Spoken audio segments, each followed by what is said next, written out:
Welcome guys to Techionics. My name is Gaurav and in this video we will talking about AMD A6 processor. So let's get started.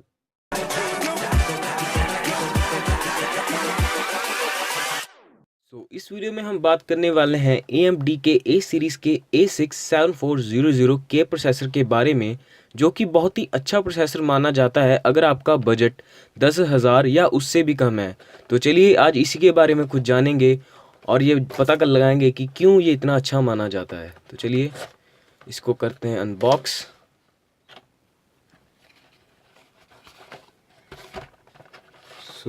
ये मिला है हमें processor के साथ उसका एक फ़ैन। यहाँ पर पैसे थर्मल पेस्ट लगा हुआ है, इसको रखते हैं साइड में। और यूज़र मैनुअल वगैरह, और ये रहा हमारा मेन प्रोसेसर। चलिए इसको ओपन करते हैं। और ये हमें कुछ स्टिकर्स भी दिए इन्होंने ए सीरीज़ के।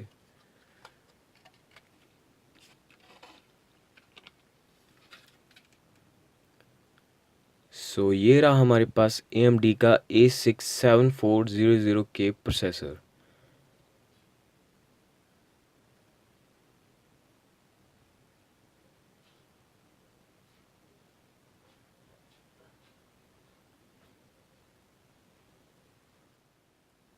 अगर A6 की बात की जाए तो AMD ने इस प्रोसेसर को 2014 में लॉन्च किया था और ये एक तरह का APU है। अगर आपको APU का मतलब नहीं पता तो मैं आपको बता दूं, APU एक तरह का प्रोसेसर ही होता है जिसमें CPU और GPU दोनों ही एक सिंगल चिप में इंस्टॉल्ड होते हैं, जो कि AMD के द्वारा ही 2011 में इंट्रोड्यूस करवाया गया था। जैसे कि अब आजकल इंटेल का इंटीग्रेटेड CPU आपने सुना होगा, बस सेम चीज़। और इसकी टेक्नोलॉजी की बात की जाए तो ये 28 नैनोमीटर पर बेस्ड प्रोसेसर है, जो कि ठीक है क्योंकि अब जितने प्रोसेसर आ रहे हैं वो सभी 14 नैनोमीटर की टेक्नोलॉजी पर बेस्ड हैं, जिससे वो ज़्यादा फास्ट हैं और ज़्यादा पावर एफिशिएंट प्रोसेसर्स हैं। और इसकी पावर की बात की जाए तो ये 65 वाट पर वर्क करता है। और इसकी कैश मेमोरी की बात की जाए तो 1 MB हमें इस प्रोसेसर में कैश मेमोरी मिल जाती है। और इसकी सॉकेट्स की बात की जाए तो इसमें FM2 सॉकेट्स दिए गए हैं, जो कि आप एक ये देख सकते हैं पिन। और इसकी फ्रिक्वेंसी की बात की जाए तो 3.5 गीगाहर्ट्ज इसकी बेसिक फ्रिक्वेंसी है और turbo boost up to 3.9 gigahertz तक ही ये जा सकता है। और अगर इसकी कोर्स की बात की जाए तो हमें इस प्रोसेस में 6 कोर मिल जाती हैं, 2 हमारे CPU के लिए और 4 हमारे GPU के लिए। और GPU इसमें AMD का R5 सीरीज़ का इंटीग्रेटेड है।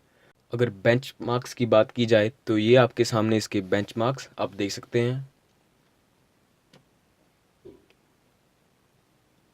जैसा कि मैंने आपको बताया था कि ये लो एंड PC बिल्ड्स के लिए ही ये प्रोसेसर यूज़ होता है, लेकिन फिर भी ये आज की GTA 5 जैसी गेम्स को रन कर देता है, लेकिन बिल्कुल लो सेटिंग्स और लो FPS में।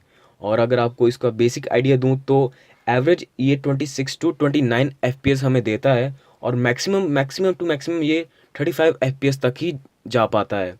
लेकिन ज़्यादातर टाइम तो ये 22 या 26 FPS ही हमें नॉर्मल गेम्स में देता है। अगर आपका बजट 10,000 से भी कम है और आप एक अच्छा PC बिल्ड करना चाहते हैं तो मेरी आपको एडवाइस यही रहेगी कि आप पेंटियम की जगह इस A6 प्रोसेसर को यूज़ करें, जो कि उससे कम प्राइस में और ज़्यादा अच्छी वैल्यू प्रोवाइड करता है। और साथ ही साथ इतने कम पैसों में आप कुछ गेम्स भी इस प्रोसेसर पर खेल सकते हैं।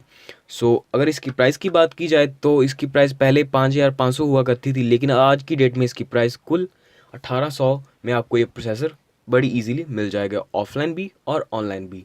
अगर आप ये प्रोसेसर लेना चाहते हैं तो इसका लिंक मैं आपको डिस्क्रिप्शन में दे दूंगा, आप वहाँ से इसको बाय कर सकते हैं। और अगर इसके मदरबोर्ड की बात की जाए तो A6 प्रोसेसर के लिए सबसे बेस्ट मदरबोर्ड गीगाबाइट की ओर से F2A68HM-S1 आता है, जो कि बहुत ही अच्छा मदरबोर्ड है गीगाबाइट की ओर से और बेस्ट मदरबोर्ड है अगर आप A6 प्रोसेसर यूज़ कर रहे हैं। और इसकी वैल्यू की बात की जाए तो ये हमें 3,500 में आराम से मिल जाएगा, ऑनलाइन भी और ऑफलाइन भी। इसका लिंक मैं आपको डिस्क्रिप्शन में दे दूँगा। एट लास्ट मेरी एडवाइस यही रहेगी आपको कि अगर आप एक PC बिल्ड कर रहे हैं जिसका बजट 10,000 से भी कम है और उसमें आप जस्ट अपने ऑफिस का काम करना चाहते हैं या फिर स्कूल का और साथ ही साथ थोड़ी बहुत गेमिंग खेलना चाहते हैं तो आप AMD का A6 प्रोसेसर ही बाय करें। ये आपको बेस्ट वैल्यू प्रोवाइड करेगा बजाय पेंटियम लेने के।